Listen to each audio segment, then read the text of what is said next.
성도 여러분 안녕하십니까. 2021년 1학기 양육학교 경이로운 구약, 오늘은 5번째 강의 시간입니다. 거의 분량으로 따져봤을 때는 강의가 한 절반 정도 진행된 것 같습니다. 그런데 이제 구약 전체를 살펴봐야 되는데 겨우 출애굽기에 들어오게 되었습니다. 이 지금껏 방향성을 잡기 위해서 창세기에서 많은 시간을 할애했다고 생각해 주시고, 또 남아있는 구약 성경의 역사들을 부지런히 살펴보도록 하겠습니다. 혹시 남한산성이라는 영화를 보신 적이 있으신지요? 2017년에 개봉한 영화입니다. 참고로 저는 이 영화를 보지를 못했습니다. 다만 이 영화가 어떤 내용인지 그리고 어떤 의도로 제작되었는지 정도를 알 뿐입니다. 이 영화는 17세기, 그러니까 지금부터 거의 한 400년 전에 우리나라에 있었던 이 병자호란의 한 부분을 영화로 만든 것입니다. 조선 16대 임금이었던 인조가 나라를 다스릴 때 이 중원에서 새롭게 일어난 청나라가 조선의 충성을 요구하며 침공을 하게 됩니다. 그리고 이들은 파죽지세로 이 한반도를 치고 내려와서 한양까지 다다르게 되죠. 미처 피난을 가지 못했던 인조는 인근에 있던 남한산성으로 급히 피신을 하게 됩니다. 이에 청나라 군대는 이 남한산성을 포위하고 인조에게 아주 굴욕적인 항복을 요구하죠. 이 대대로 명나라를 섬겨왔고 명나라의 철학이라고 할 수 있는 유교의 기반 위에 세워진 이 조선이었기에 인조가 이 청나라 왕에게 고개를 숙이는 것은 그렇게 간단한 문제가 아니었습니다. 그런데 이런 상황을 두고 신하들이 두 가지 입장으로 나뉘어 첨예하게 다툽니다. 한쪽은 절대로 항복해서는 안 된다는 간언을 왕에게 올리고, 또 한쪽은 고통받는 백성들을 생각해서라도 항복하고 후위를 도모하는 것이 좋겠다는 간언을 아뢰죠. 물론 모두 충심에서 나온 간언이었습니다. 그러나 영화는 나라가 이 존망의 기로에 서 있는 이 상황에서 자신의 견해만을 옳다고 고집하는, 그래서 하나 되지 못하는 이들을 안타까운 시선으로 비추고 있습니다. 사실 영화 전반의 내용이 그렇게 유쾌한 내용은 아니죠. 그럼에도 불구하고 이 역사가 흘러간 지 400년이나 지난 지금에서야 이 영화를 만든 데에는 이유가 있습니다. 왜냐하면 이 영화가 개봉하던 2017년은 대한민국 역사상 잊혀질 수 없는 사건이 있었기 때문입니다. 2017년 3월 대통령 탄핵이라는 국가 초유의 사태가 발생했죠. 그런데 이 일을 두고 나라가 완전히 두 쪽으로 나뉘어지게 되었죠. 그리고 이와 같은 현실 앞에서 이 영화의 제작자는 아마도 과거의 역사를 통해 어떠한 교훈을 전하려 했던 것 같습니다. 비록 이야기는 흘러가 버린 지 이미 400년이나 지난 역사이지만 영화 제작자는 이 역사를 통해 오늘을 살아가는 사람들에게 어떠한 교훈을 전하려 했다는 것입니다. 오해가 없으시기를 바랍니다. 저는 이와 같은 일에 대해서 어떤 정치적이나 역사적인 평가를 하려는 것은 결코 아닙니다. 다만 과거의 역사를 기록하고 전하는 것, 이것은 단순히 흘러간 과거를 말하기 위함이 아니라 오늘 우리의 삶에 어떠한 교훈을 전하기 위함이라는 것을 말씀드리려 하는 겁니다. 역사를 전하는 것이 오늘을 살아가는 이들에게 어떠한 교훈이 된다는 것입니다. 그리고 이런 이야기로 오늘의 강의의 문을 여는 이유는 바로 이와 같은 포인트가 창세기와 출애굽기의 연결고리가 되기 때문입니다.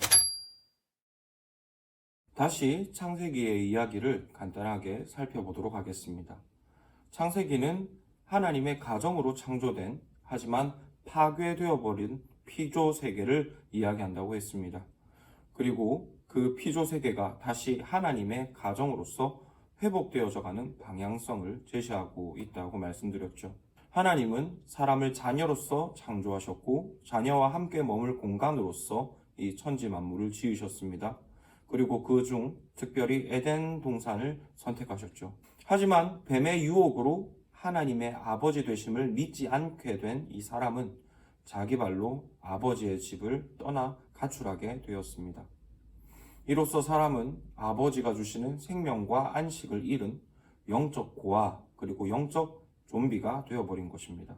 하지만 하나님은 이런 사람을 긍휼히 여기셨고 그를 다시 하나님의 사랑받는 자녀로 회복시킬 계획을 세우시죠. 그리고 그 방법은 바로 하나님을 아버지로 믿는 믿음을 회복시켜 주심이라고 했습니다. 하나님은 택하신 자들에게 하나님을 아버지로 믿을 수 있는 그 믿음을 일으켜 주심으로 그들에게 다시 아버지 노릇을 하시려 했다는 것입니다. 그리고 이를 위해서 하나님은 택하신 자들에게 자신의 신실함을 아주 끈질기게 계시하셨습니다. 우리가 살펴본 대로 아브라함, 야곱에게 그리고 그 이외에도 여러 믿음의 조상들에게 하나님은 자신의 믿을 만하심을 그들의 삶에 분명히 계시하셨습니다. 이로써 하나님은 그들의 하나님, 곧 그들의 아버지가 되신 것이죠. 그런데 이 역사는 물론 창세기 시대에 있었던 역사입니다. 출애굽기가 쓰여질 당시에는 이미 흘러가 버린 끝난 역사에 불과했던 것이죠. 그런데 이 역사를 지금 모세가 다시 끄집어내어 출애굽기 시대에 기록하고 있는 것입니다. 마치 남한산성의 영화 감독이 400년 전의 역사를 들추어서 2017년의 사람들에게 교훈을 주려 했던 것처럼 모세 역시 창세기의 역사를 한참의 시간이 흐른 뒤인 출애굽 시대에 와서 이 이스라엘 백성들에게 나누고 있는 이유는 하나님께서 이스라엘에게 허락하시길 원하는 구원이 그러하다는 것을 보여주기 위함이었던 것이죠. 다시 말해 이 창세기는 출애굽을 하고 있는 이스라엘 백성들에게 있어서 하나님이 누구이신가 그리고 하나님께서 베풀어 주시는 구원이 무엇인가에 관하여 교훈을 주는 일종의 교과서였던 것입니다. 이런 이유에서 우리는 지금까지 살펴보아왔던 창세기의 흐름 위에서 출애굽기와 또 동시대에 기록된 레위기, 민수기, 신명기를 살펴볼 필요가 있습니다. 즉 자신의 믿음직하심을 신실하게 보여주시고 이로써 믿음을 일으키심으로 자녀 삼으시는 그 하나님이 출애굽기 안에서도 동일하게 발견되어야 한다는 것이죠. 다만 출애굽기에서 한 가지 달라지는 점이 있다면 이런 하나님의 구원 역사를 위한 중보자가 생겼다는 점입니다. 잠깐 신앙 상식으로 짚고 넘어가자면 흔히 중보라는 말을 대신 기도해 주는 것으로 이해하는 경우가 많습니다. 그런데 이 중보라는 것은 그런 의미가 아니고 사실 가운데 있다는 의미입니다. 가운데에서 두 사람을 중재해 준다는 의미인 것이죠. 즉 모세가 중보자라는 의미는 하나님의 구원 사역을 이루어 가기 위해서 모세가 하나님과 이스라엘 백성 사이 가운데 끼인 사람으로서 둘을 이어주고 있다는 의미인 것입니다. 즉 하나님은 이 이스라엘에게 자신을 보여주시고 이로써 그들에게 믿음을 일으키시기 위해서 이 모세라는 매개체를 사용하고 계시다는 것이죠. 그리고 이는 장차 참 선지자로서 오실 예수님께 대한 예표가 되기도 합니다. 그리고 이런 이유로 모세가 중보자로서 하나님과 이스라엘 사이에서 하는 일들은 예수님께서 우리에게 행해 주시는 일만큼 상당히 다양합니다. 때로는 예수님처럼 죄의 문제를 해결해 주시는 제사장으로서 역할을 감당하기도 하고 때로는 예수님처럼 자기 백성들에게 하나님의 길을 제시하시고 그 길을 따라 백성들을 인도하시며 다스리시는 왕의 역할을 감당하기도 했습니다. 그리고 또 우리가 살펴보겠지만 하나님께서 누구이신지를 보여주는 제사장으로서의 역할을 모세는 감당하기도 했죠. 하지만 우리는 계속해서 하나님이 누구이신지를 들음으로써 얻는 믿음이라는 관점에서 구약 성경을 살펴보고 있습니다. 이런 이유로 우리는 모세가 예수님을 예표하는 메시아의 그림자로서 행했던 여러 가지 사역들 중에 선지자로서 행했던 일, 곧 하나님이 어떤 분이신지를 계시한 일에 초점을 맞추어서 이 출애굽기를 살펴보려고 합니다.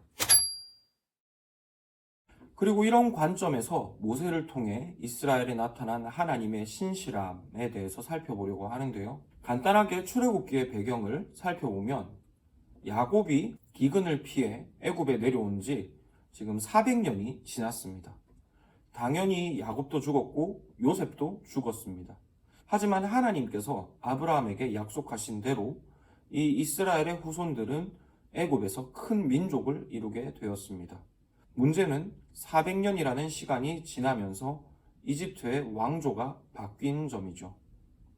출애굽기 1장 8절 말씀을 보면 애굽에 요셉을 알지 못하는 새 왕이 일어났다라고 했는데요. 이 역사적 고증에 비추어 볼 때 이 말은 이전에 요셉을 총리로 세웠던, 그래서 이 이스라엘 후손들에게 호의적이었던 이집트 왕조가 끝이 났고 새로운 왕조가 들어섰다는 의미입니다. 즉 요셉에게도 이스라엘 자손들에게도 호의적일 이유가 전혀 없는 자가 이집트의 왕이 되었고, 그리고 그 후손이 지금 왕으로 다스리고 있다는 것입니다. 그리고 이들은 이스라엘을 지금 종으로 부리고 있습니다. 이런 이스라엘의 모습에 대해 하나님은 출애굽기 여러 부분을 통해 종되었던 집이라고 표현하시는데요. 여기에서 이 종이 되었다는 개념은 하나님의 백성 혹은 하나님의 자녀와 반대되는 개념으로 이해할 수 있습니다. 하나님을 아버지로 모심으로 누릴 안식이 없는 상태라는 것이죠. 마치 야곱이 하나님 아버지께 대한 믿음이 없어서 불신자인 외삼촌 라반의 집에서 안식함이 없이 종과 같이 부림당했던 것처럼 이스라엘 백성들도 역시 불신자인 애굽의 집에서 안식함이 없이 종살이하고 있다는 것입니다. 그리고 이런 점에서 볼 때 이스라엘 백성들은 하나님을 아버지로 모실 믿음이 없었다는 사실을 우리는 알 수 있습니다. 이스라엘 백성들은 지금 사실상 불신자에 가깝다는 것이죠. 그들이 자기 조상 아브라함과 이삭과 이스라엘의 하나님이 있었다는 사실을 어렴풋이 알고 있었을지는 모르겠지만 그들은 결코 하나님께서 이 아브라함에게 주신 그 자녀로서의 기준의 믿음은 가지고 있지 못했다는 것입니다. 그리고 이렇게 추측하지 않더라 하더라도 이어지는 말씀을 통해서 우리는 이스라엘 자손들이 불신자일 수밖에 없음을 알 수 있습니다. 왜냐하면 이 이스라엘 백성들은 자신에게 구원의 손길을 뻗으시는 하나님을 거절하기 때문입니다. 앞서 살펴본 대로 하나님은 이스라엘 백성들을 구원하시기로 작정하셨습니다. 즉 믿음이 없어서 하나님의 아버지 되심을 누리지 못하고 있는 이 이스라엘 백성들에게 자신을 계시하고 이로써 자녀될 믿음을 주려 하신 것이죠. 그리고 하나님은 이런 계시와 구원의 통로로서 모세를 준비하시죠. 한 레위 지파의 가정에 남자아이가 태어납니다. 하지만 당시 애굽에 이스라엘 민족에 대한 산하 제한 정책으로 인해서 남자아이는 태어나자마자 죽임을 당해야만 했죠. 이에 부모는 믿음으로 자녀를 숨겨 키웠습니다. 하지만 아이가 자라남에 따라 이 아이를 더 숨길 수 없게 되죠. 이에 아이를 갈대 상자에 태워서 나일강에 띄워 보냅니다. 그런데 이 아이를 태운 상자는 애굽 공주에게 건져집니다. 그리고 마침 그 자리에 있던 이 아기의 누나의 기지를 통해 아기의 친엄마가 유모로서 이 아기를 돌보게 됩니다. 그리고 이 아기는 애굽의 왕자로서 여러 가지 혜택을 받으며 이스라엘 자녀의 정체성을 가지고 자라나게 되죠. 그리고 이 아기는 이렇게 물에서 건짐받았다는 의미를 담은 모세라는 이름을 받게 되는데요. 이 모세라는 이름은 당시 이집트 왕조에서 사용되고 있던 이름과 아주 흡사한 이름입니다. 투트모세와 같은 이 파라오의 이름들과 닮아 있죠. 즉 모세는 단순히 불쌍해서 거두어 키워진 고아가 아니었습니다. 뿐만 아니라 신약 성경에는 이 모세가 이집트 왕실에서 왕자로 대우받았음을 보여주는 여러 본문이 있습니다. 이를 볼 때 모세는 하나님의 이스라엘 구원 사역에 사용되기 위해 잘 준비되어진 하나의 도구였던 것입니다. 하지만 창세기를 통해 우리가 지속적으로 살펴보아 온 대로 인생은 그렇게 호락호락하지가 않죠. 하나님께서 구원의 은혜를 베풀어 주시려고 할 때 인생은 그 은혜를 좀처럼 곧이곧대로 받아들이는 법이 없습니다. 하나님께서 사용하실 구원의 도구로서 준비된, 그러니까 이 잘 자란 모세는 압제당하는 형제 이스라엘을 구원하기 위해서 은밀하게 애굽 사람을 죽이게 됩니다. 앞서 말씀드린 대로 모세는 왕이신 예수님을 예표한다라고 했습니다. 모세가 이스라엘의 왕으로서 지금 적군인 애굽인과 은밀하게 게릴라전을 벌인 것입니다. 하지만 아직은 모세가 공식적으로 이스라엘을 구원할 수는 없었기에 이 일을 이집트 사람들에게 숨겼습니다. 시신을 모래에 감추어서 이집트 사람이 알지 못하게 한 것이죠. 하지만 앞서 말씀드린 대로 인생은 좀처럼 하나님의 구원을 곧이곧대로 받아들이지 않는다고 했습니다. 만일 이스라엘 사람들이 창세기 15장에서 하나님이 아브라함에게 주신 약속, 그러니까 아브라함의 자손들이 이방의 객이 되어서 400년 동안 종살이를 할 것이다. 그리고 다시 가나안 땅으로 돌아올 것이다 라고 하셨던 그 약속을 기억했다면 그들은 모세를 하나님께서 약속을 따라 주신 구원자로 기대했어야 했을 것입니다. 하나님께서 이 아브라함에게 약속하신 때가 되었기에 애굽 왕궁에서 비범하게 자라게 하신 저 모세가 우리의 구원자구나, 하나님께서 우리에게 보내주신 구원자구나 라고 생각했어야 했다는 것이죠.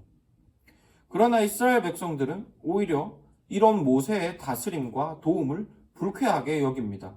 그리고 이집트 사람 앞에서 이런 모세의 은밀한 도움들을 들추어 버리죠. 하나님께서 모세를 통하여 계획하셨던 구원의 역사가, 구원의 최대 수혜자라 할 수 있는 이 이스라엘 백성들에 의해 좌절되어져 버리고 거부당한 것입니다.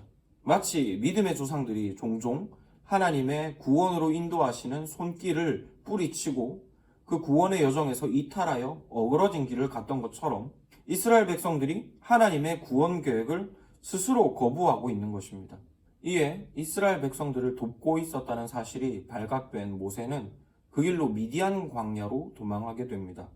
왜냐하면 이 일은 단순히 왕자가 이집트인을 죽인 사건이 아니라 이집트 제국에 대한 반역으로 비추어질 수 있었기 때문입니다. 그리고 미디안 광야에서 모세는 40년 동안 양을 돌보며 시간을 보내게 됩니다. 하나님의 구원 역사는 이로써 좌절되는 것처럼 보입니다. 그리고 이 강의를 들으시는 많은 분들이 이런 성경 해석에 대해서 이상하다고 생각하실 것 같습니다. 왜냐하면 지금껏 일반적으로 들어왔던 이 본문에 대한 해석과 제가 말씀드리는 성경 해석이 전혀 다르기 때문이죠. 우리가 보편적으로 알고 있는 이 젊은 모세의 살인과 미디안 광야로의 도주의 의미는 그의 교만함으로 인한 실패였습니다. 40대의 모세는 혈기왕성했고 교만했기 때문에 하나님께서 그를 쓰지 않으셨다. 그리고 40년간 광야에서 겸손하게 훈련받은 모세를 하나님은 사용하셨다. 이것이 이 모세의 실패에 대한 일반적인 해석이라는 것입니다. 물론 본문만 보았을 때는 모세의 실패가 어떤 의미를 가지고 있는지 사실 정확하게 알기 어렵죠. 이렇게도 해석할 수 있고 저렇게도 해석할 수 있는 것입니다. 그런데 성경을 해석할 때 따라야 할 아주 중요한 성경 해석의 원리가 몇 가지 있습니다. 성경에 담긴 하나님의 뜻을 바르게 이해하기 위해서는 몇 가지 따라야 할 원칙들이 있다는 것이죠. 그리고 그 중에 하나가 무엇인가 하면 성경은 성경으로 해석되어져야 한다는 원리입니다. 성경 안에 있는 여러 본문들이 서로 얽혀져 있습니다. 그래서 비록 한 본문을 살펴본다 하더라도 그 본문과 유기적으로 연결되어 있는 본문들이 많이 있기 때문에 그 본문들을 꼭 살펴보아야 한다는 것입니다. 한 본문만 보고 그 본문 안에서만 성경의 의미를 추측했다가는 성경을 잘못 해석할 수 있다는 것이죠. 그리고 이런 이유로 모세의 실패와 연결되어 있는 성경 말씀을 찾아보려고 하는데요. 좀 멀리 가서 신약 성경, 그 중에 사도행전에 기록된 이 스데반 집사의 전도의 내용을 살펴볼까 합니다. 사도행전 7장 22절로 25절의 말씀입니다.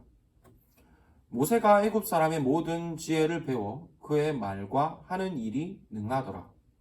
나이가 40이 되매 그 형제 이스라엘 자손을 돌볼 생각이 나더니 한 사람이 원통한 일 당함을 보고 보호하여 압제받는 자를 위하여 원수를 갚아 애굽 사람을 쳐 죽이니라. 그는 그의 형제들이 하나님께서 자기 손을 통하여 구원해 주시는 것을 깨달으리라고 생각하였으나 그들이 깨달지 못하였더라. 이 말씀은 초대 예루살렘 교회 7집사 중 한 명이었던 이 스데반이 돌에 맞아 죽기 전에 유대인들에게 전한 전도의 내용입니다. 스데반은 예수님의 억울한 고난을 유대인들에게 이해시키기 위해서 이런 모세의 실패를 인용하고 있는 것입니다. 그리고 모세를 통해 예수님의 무죄하심을 전하는 이 스데반의 논리는 이러합니다. 너희 조상들이 출애굽 당시 하나님께서 보내신 구원자 모세를 핍박하지 않았느냐? 그와 마찬가지로 너희 유대인들은 알지도 못하고 죄 없으신 하나님의 아들을 죽였다라고 말입니다. 이처럼 성령에 충만한 스데반은 출애굽기에 기록된 이 젊은 모세의 실패를 모세의 교만한 탓으로 돌리지 않고 있습니다. 그리고 그가 미디안 광야에서 보낸 시간을 겸손해지는 수업이라고도 해석하고 있지 않죠. 이 모든 것은 하나님의 구원 역사를 부지중에 거부했던 이 이스라엘 백성들의 잘못이다라고 판단하고 있습니다. 이처럼 출애굽기의 한 부분을 살펴보면 젊은 모세의 실패가 무슨 의미인지를 알기 어렵습니다. 하지만 관련되어진 성경 전반의 내용을 살펴보면 이 의미가 분명히 무엇인지를 알 수 있는 것이죠. 이처럼 젊은 모세의 실패는 하나님께서 예비하신 구원 사역의 좌절을 의미하는 것이었습니다. 완악한 이스라엘 백성들에 의해 하나님의 구원 사역이 거절당한 것이죠. 하나님은 약속에 신실하셔서 아주 체계적이고 그리고도 신실하게 이 구원의 역사들을 준비해 오셨지만 구원의 수혜자인 이스라엘이 지금 그 계획을 다 망치고 있는 것입니다. 그리고 우리는 여기에서 한 번 더 이 구원에 신실하신 하나님, 그리고 그 구원의 역사에 조금도 보탬이 되지 못하는 인생들을 발견하게 됩니다. 하나님은 이처럼 완악한 이스라엘을 위하여 거의 40년 동안 좌절되었던 것처럼 보였던 이 구원 역사를 다시 한번 신실하게 이어가시죠. 그리고 이 일을 위하여 모세라는 선지자를 통해 하나님의 신실하심을 계시하려 하십니다. 그런데 우리가 눈여겨보아야 할 점은 하나님께서 모세를 통해 자신을 계시하는 방식이 그렇게 효율적이지 못하다는 점입니다. 왜냐하면 사실 모세 자신도 하나님께 대한 믿음이 그렇게 분명하지 못하기 때문입니다. 하나님은 도망하여서 미디안 광야에 장인 어른의 양떼를 치고 있던 모세를 찾아가시죠. 모세를 통해 이스라엘에게 믿음을 일으키시려고 다시 모세를 찾아가신 것입니다. 그리고 그 하나님은 아브라함과 이삭과 야곱에게 주셨던 그 신실한 약속을 말씀하시며 모세를 애굽 왕 바로에게 보내려고 하시죠. 지금 분위기가 딱 주여 내가 여기 있사오니 나를 보내소서라고 대답할 분위기지 않습니까?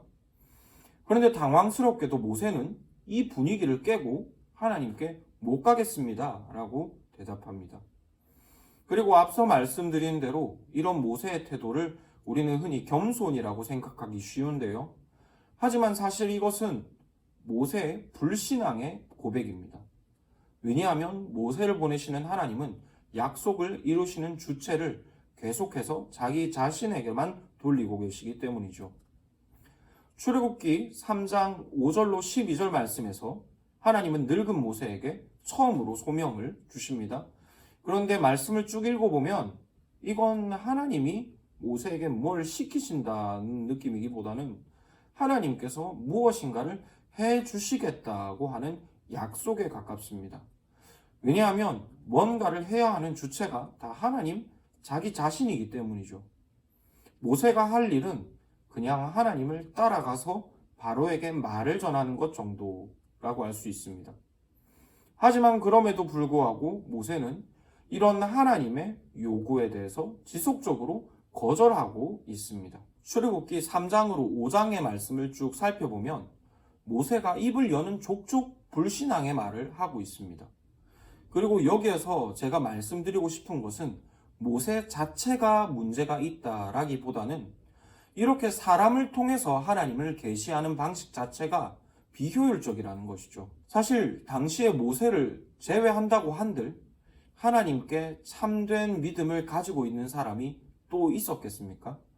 혹은 하나님을 모세보다 더 이스라엘 가운데 잘 계시할 수 있는 사람이 있었겠느냐는 것이죠. 온유함이 모든 사람보다 뛰어났던 모세도 이 정도인데 다른 사람은 더 심했을 것입니다. 그렇다면 왜 하나님은 이런 사람이라는 불완전하고 비효율적인 도구를 통해서 하나님을 계시하려 하고 계실까요? 하나님께서 이전에 믿음의 조상들에게 그러하셨던 것처럼 하나님께서 친히 자신의 신실하심을 계시하시면 그것이 훨씬 더 효율적일 텐데 왜 끝까지 이 모세라는 사람을 통해서 자신을 드러내려 하시느냐는 것입니다. 왜냐하면 앞서 말씀드린 대로 모세는 장차 오실 메시아에 대한 맛보기였기 때문입니다. 하나님은 장차 오실 메시아가 이런 일들을 통해 자기 백성들을 구원해 주시리라는 사실을 알리고 싶으셨습니다. 그래서 일부러 이렇게 비효율적인 모세라는 사람을 통해서 자신을 드러내는 방식을 사용하고 계신 것이죠. 그리고 이런 이유로 하나님은 이어지는 구원 사역에서 항상 모세를 통해서 당신의 구원 역사를 나타내심을 볼 수 있습니다. 출애굽기 7장에서 12장의 말씀을 살펴보면 하나님은 애굽에 10가지 재앙을 내리십니다. 그런데 그 10가지 재앙을 살펴보면 선명하게 반복되는 패턴이 있습니다. 하나님께서 무엇인가 일하실 때 모세에게 지팡이 신호를 요구하시는 것입니다. 지팡이를 뻗는다거나 지팡이로 뭘 친다거나 이런 신호들을 모세에게 요구하시죠. 그리고 하나님은 그 모세의 신호에 맞추어서 일을 하십니다. 그리고 이런 패턴이 계속해서 반복하여 등장합니다. 사실 모세가 지팡이를 휘두르는 것이 아무런 의미가 없지 않습니까? 하지만 하나님은 이런 아무 의미도 없는 모세의 지팡이 퍼포먼스와 함께 당신의 구원 역사를 보이신다는 것이죠. 하나님은 모세의 신호를 따라 일하신 것이 아니라 하나님의 일하심을 모세를 통하여 나타내셨던 것이죠. 모세를 통하여 하나님이 어떤 분이신지를 드러내려 하셨다는 것입니다. 그리고 이것이 장차 오실 예수님의 사역 방식을 보여주는 것이죠. 요한복음 5장 19절로 20절의 말씀입니다. 그러므로 예수께서 그들에게 이르시되 내가 진실로 진실로 너희에게 이르노니 아들이 아버지께서 하시는 일을 보지 않고는 아무것도 할 수 없나니 아버지께서 행하시는 그것을 아들도 그와 같이 행하시느니라. 아버지께서 아들을 사랑하사 자기가 행하시는 것을 다 아들에게 보이시고 또 그보다 더 큰 일을 보이사 너희로 놀랍게 여기게 하시리라. 말씀인즉 참 메시아이신 예수님은 하나님이 누구이신지 그리고 그분의 구원이 무엇인지를 하나님께 본 그대로 세상에 나타내셨다는 것입니다. 그리고 이런 예수님을 나타내고자 하나님은 불필요한 모세라는 과정을 거쳐 하나님의 구원 역사를 이스라엘에게 나타내고 계시는 것이죠. 그리고 하나님은 이런 이유로 이후에 무리바 물에서 모세가 자신의 거룩함을 나타내지 못했을 때, 즉 하나님께서 말씀하시지 않은 것을 모세가 이스라엘 백성들에게 보였을 때 하나님은 그에 대해서 아주 크게 노하십니다. 즉 긴 말을 했습니다만 하나님께서 모세에게 공을 들이시는 이유가 그렇다는 것입니다. 모세가 장차 오실 메시아의 그림자였기 때문이라는 것이죠. 하나님께서 메시아를 통해 자기 백성을 구원하는 방식을 가르치시기 위해서 모세로부터 하나님의 이런 독특한 일하시는 방식을 나타내셨다는 것입니다. 그리고 이런 관점에서 보면 하나님의 애굽을 향한 심판이 다른 각도에서 보여지게 됩니다. 우리가 잘 아는 것처럼 하나님은 이스라엘을 구원하시기 위해서 애굽에 10가지 재앙을 쏟아 부으셨죠. 그런데 이것 역시 효율적인 면에서 보면 그다지 합리적이지가 못합니다. 만일 하나님께서 진짜로 이스라엘을 애굽에서 구출하려고 하셨다면 무엇하려고 재앙을 10가지나 쏟아 부으셨겠냐는 것입니다. 하나님의 능력이면 모세가 미디안 광야에서 돌아오자마자 바로를 만났을 그때에 애굽을 벌써 초토화시키실 수 있으셨습니다. 하나님의 능력으로 그 자리에서 모든 일을 마무리 지으실 수 있으셨던 것이죠. 그러나 하나님은 바로와 애굽이 한 번에 이스라엘 백성들을 내보내도록 하지 않으셨습니다. 이스라엘 백성들을 내보내지 않을 정도의 적당히 무서운 심판을 내리시는 것처럼 보입니다. 뿐만 아니라 성경을 보면 애굽이 이런 하나님의 심판을 받고도 이스라엘을 내보내지 않는 이유는 애굽 왕 바로 때문이 아닙니다. 하나님 때문이죠. 하나님이 지금 일부러 바로의 마음을 강팍하게 하셔서 이스라엘 백성들을 애굽에 더 묶어두게 하고 계신 것입니다. 잘못 들으셨다고 오해하실까봐 다시 한 번 더 말씀드립니다. 지금 이스라엘 백성들을 애굽에서부터 도망가지 못하도록 막고 있는 것은 바로가 아니라 하나님 자신이십니다. 그 증거 구절을 절반만 살펴봐도 이렇게 많습니다. 출애굽기 4장 21절 말씀입니다. 내가 그의 마음, 그러니까 하나님이 바로의 마음을 말씀하고 계시는 것이죠. 바로의 마음을 강팍하게 한즉 그가 백성을 놓지 아니하리니. 7장 3절입니다. 내가 바로의 마음을 강팍하게 하고. 7장 13절 말씀입니다. 그러나 바로의 마음이 강팍하여 그들을 듣지 아니하니 여호와의 말씀과 같더라. 7장 22절입니다. 바로의 마음이 강팍하여 그들을 듣지 아니하니 여호와의 말씀과 같더라. 8장 19절입니다. 바로의 마음이 강팍하게 되어 그들을 듣지 아니하였으니 여호와의 말씀과 같더라. 그 이후에도 계속해서 하나님께서 바로의 마음을 강팍하게 하셨다는 표현이 이어 등장합니다. 지금까지 살펴본 하나님께서 이 바로의 마음을 강팍하게 하셨다는 표현은 사실 절반밖에 되지 않습니다. 무슨 의미냐 하면 하나님이 바로의 마음을 강팍하게 하셔서 이스라엘 백성들의 출애굽을 늦추고 계신다는 사실을 지금 계속해서 강조하고 있는 것입니다. 왜냐하면 지난 시간에 말씀드린 대로 사는 곳이 아버지 집으로 바뀐다고 해서 그가 진짜 아버지의 아들이 되는 것이 아니기 때문입니다.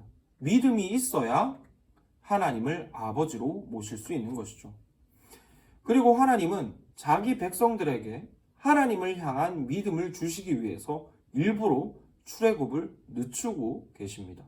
즉 하나님께서 싸우시는 대상이 애굽이 아니라 지금 이스라엘의 마음 중심에 있는 우상이라는 것이죠. 우리는 이 사실을 민수기 33장 4절 말씀을 통해서 알 수 있습니다. 하나님은 이 민수기 33장 4절 말씀을 통해 애굽에 내리신 10가지 재앙의 의미를 이렇게 설명해주고 계십니다. 애굽인은 여호와께서 그들 중에 치신 그 모든 장자를 장사하는 때라 여호와께서 그들의 신들에게도 벌을 주셨더라. 하나님은 당신께서 애굽에 내린 10가지 재앙의 의미를 그들의 신들, 그러니까 이 이집트의 우상들에게 내리신 벌이라고 말씀하십니다. 즉 하나님은 애굽에 10가지 재앙을 내리심으로써 단순히 애굽 통치자를 꺾으시고 자기 백성을 구원해내신 것이 아니라 애굽에 만연한 우상 숭배로부터 자기 백성을 구원해내신 것이죠. 지난 400년간 이스라엘 백성들은 애굽에 살면서 민족성은 잃지 않았습니다. 하지만 여호와 하나님께 대한 참된 믿음은 잃어버렸습니다. 이스라엘 역시 애굽 제국이 숭배하는 그 번영주의에 함께 종노릇하게 된 것이죠. 그러나 하나님께서는 앞서 창세기에서 믿음을 조상들에게 일으키셨던 것처럼 그들이 집착하고 있는 그 우상을 심판하십니다. 그래서 하나님은 이 십계명 서문에서 명시하시기를 자기 자신을 애굽 땅 종되었던 집에서 인도하여 낸 너희의 하나님 여호와라고 말씀하시죠. 지난 시간에 알려드린 대로 이 하나님이라는 것은 신을 의미하는 일반 명사의 강조형이라고 했습니다. 이스라엘은 지금까지 애굽이라는 우상의 종으로 살아왔습니다. 애굽 신의 종으로 살아온 것입니다. 하지만 여호와께서는 이런 이스라엘을 그 우상 숭배로부터 인도하여 내시고 그들이 섬길 유일한 신이 되려 하셨습니다. 아버지가 되려 하신 것이죠. 그리고 이렇게 선하신 여호와를 자기 하나님, 그러니까 자기 신이고 자기 아버지로 모시는 방법은 믿음밖에 없다고 했습니다. 이런 이유로 하나님은 이스라엘을 애굽에 붙잡아 두시고 누가 진짜 신인지 한번 보게 하시는 것이죠. 이집트의 우상과 여호와 하나님 중 누가 진짜 하나님 노릇을 할 분이신지를 보여주려 하셨던 것입니다. 아브라함에게, 야곱에게 그러하셨던 것처럼 하나님은 지금도 이스라엘 백성들에게 복음을 전하심으로 그들의 믿음을 세우고 계시는 것이죠. 하나님의 신실하심에 대한 복음을 전하심으로 그들에게 믿음을 세우고 계시는 것입니다. 이처럼 하나님의 전쟁은 우상과의 전쟁입니다. 이스라엘의 우상을 향한 믿음을 하나님 자기 자신에게로 옮기는 전쟁이었던 것이죠. 그래서 하나님의 애굽과의 전쟁의 클라이막스라고 할 수 있는 이 홍해가 갈라지는 사건의 결과가 무엇인가 하면 바로 이스라엘 백성들에게 여호와 하나님을 향한 믿음이 생기는 것이었습니다. 홍해 도하 사건이 기록된 이 출애굽기 14장 말씀은 이렇게 마무리가 됩니다. 출애굽기 14장 30절로 31절의 말씀입니다. 그날에 여호와께서 이같이 이스라엘을 애굽 사람의 손에서 구원하심에 이스라엘이 바닷가에 애굽 사람의 시체를 보았더라. 이스라엘이 여호와께서 애굽 사람들에게 베푸신 큰 일들을 보았으므로 백성이 여호와를 경외하며 여호와와 그의 종 모세를 믿었더라. 이처럼 이스라엘은 모세를 통해 애굽의 우상보다 하나님이 더 믿음직하시다는 이 복음을 눈으로 보았습니다. 그러자 이스라엘에게는 여호와 하나님을 향한 믿음이 생겨났죠. 이처럼 창세기로부터 시작된 하나님의 복음 증거, 그리고 이를 통한 믿음의 회복, 이로써 하나님의 자녀로 회복됨이라는 모티프는 성경 전반에 계속해서 이어지게 됩니다. 그리고 이런 맥락에서 이어지는 출애굽기의 내용과 레위기, 민수기, 신명기의 말씀을 간단하게 조명해 보자면, 이처럼 하나님의 모세를 통한 끈질긴 복음 증거는 이스라엘 백성에게 믿음이라는 생명으로 주어졌습니다. 하나님을 아버지로 모실 수 있는 생명을 얻게 된 것이죠. 이런 맥락에서 고린도전서의 말씀은 이 이스라엘의 홍해 도하 사건을 세례라고 표현하고 있습니다. 이스라엘이 이런 출애굽의 역사를 통해서 하나님의 신실하심을 보고 믿음을 얻게 되었다는 것이죠. 그런데 이 말은 이스라엘이 이제 갓 태어난 상태라는 의미이기도 합니다. 생명을 이미 얻기는 했지만 아직 자라갈 길이 천만리라는 것입니다. 그리고 하나님은 이런 이스라엘에게 아버지가 어떤 분이신지, 그리고 그 아버지와 더불어 살아가는 삶이 어떤 것인지를 알게 하시기 위해서 계명을 주십니다. 그리고 그 아버지를 모시고 살아가는 삶에 대해 교훈을 얻게 하시고자 성막을 짓게 하셨고, 또 죄 있는 백성들이 어떻게 거룩한 하나님을 아버지로 모시고 살아가는가에 관하여 교훈하시기 위하여 이 제사 제도를 레위기를 통하여 명하시죠. 그리고 이런 이스라엘의 여정은 아브라함과 야곱이 그러했던 것처럼 아버지 가정의 터인 가나안 땅으로 향하게 됩니다. 하지만 그 와중에 심각한 문제가 발견됩니다. 바로 이스라엘 백성들의 하나님을 향한 믿음 없음이 드러나 버린 것입니다. 가나안 땅을 정탐한 이 12정탐꾼 중 10명이 하나님을 전혀 신뢰하지 않는 보고를 전했습니다. 그리고 온 이스라엘 백성들은 이 믿음 없는 10정탐꾼의 보고를 사실로 받아들여 하나님께 대하여 불신앙의 고백을 하게 됩니다. 이 사건을 통해 이스라엘에게는 아직 하나님을 아버지로 모실 만한 믿음 없음이 드러나 버린 것입니다. 그리고 지금 이스라엘이 향하고 있는 이 가나안 땅은 아버지의 집터이죠. 이 아버지 집에 믿음이 없는 자는 머물 곳이 없습니다. 이미 그 집안에 살던 자녀도 믿음이 없으면 쫓겨나는 곳이 바로 이 가나안 땅이었죠. 그런데 그런 가나안 땅에 들어가려 하던 이스라엘에게 믿음이 없다. 그것은 곧 그들이 그 땅에 들어갈 수 없음을 의미하는 것입니다. 그래서 하나님은 이 40년이라는 긴 세월 동안 이스라엘에게 또 한 번 줄기차게 복음을 전하시죠. 그들을 광야라는 어떤 소망도 어떤 우상도 없는 땅에서 하나님의 홀로 먹이시고 입히시는 은혜를 체험하게 합니다. 하나님의 아버지 되심에 집중할 수밖에 없는 40년을 광야에서 보내게 하신 것이죠. 물론 이 시간 동안 하나님을 불신했던 출애굽 1세대는 모두 죽게 됩니다. 이런 점에서 볼 때 이 광야 40년의 생활은 심판의 의미가 있기도 합니다. 하지만 민수기 말씀을 살펴보면 이스라엘 백성들이 출애굽할 때 그들의 인구와 그리고 40년 광야 생활을 마친 이후의 인구수는 대동소이합니다. 하나님께서는 비록 이스라엘의 믿음 없음을 심판하셨지만 동시에 이스라엘을 보존하시는 것입니다. 이로 볼 때 광야 40년이라는 시간은 복음을 전하신 시간이고 동시에 이스라엘에게 참 믿음을 일으키신 시간이죠. 하나님은 이 광야 40년의 세월 동안 그야말로 하나님의 은혜를 삶으로 체험하게 하셨습니다. 진짜 하늘에서 내리는 하나님의 은혜만으로 먹고 살게 하셨고 낮에는 하나님의 그늘 아래 안식을 누리게 하셨으며 밤에는 하나님의 은혜의 빛 아래 보호함을 받게 하셨습니다. 이처럼 하나님은 믿음 없는 이스라엘에게 또 한 번 길이 참으시는 복음 증거로 믿음을 일으켜 주시는 것이죠. 그리고 이 과정을 담은 성경이 바로 민수기의 말씀입니다. 그리고 그 결과 이스라엘 백성들에게는 참된 믿음이 생겼음을 우리는 여호수아서를 통해서 알 수 있는데요. 그 이야기는 다음 시간에 다시 살펴보려고 합니다. 그리고 하나님은 이렇게 하나님의 집터에 들어가는 이스라엘 백성들에게 모세를 통하여 그동안 하나님께서 보이신 신실하심이 무엇이었는지를 다시 한번 기억하게 하십니다. 그리고 그 하나님을 어떻게 사랑하고 섬길 것인가에 대하여도 교훈을 하시는데요.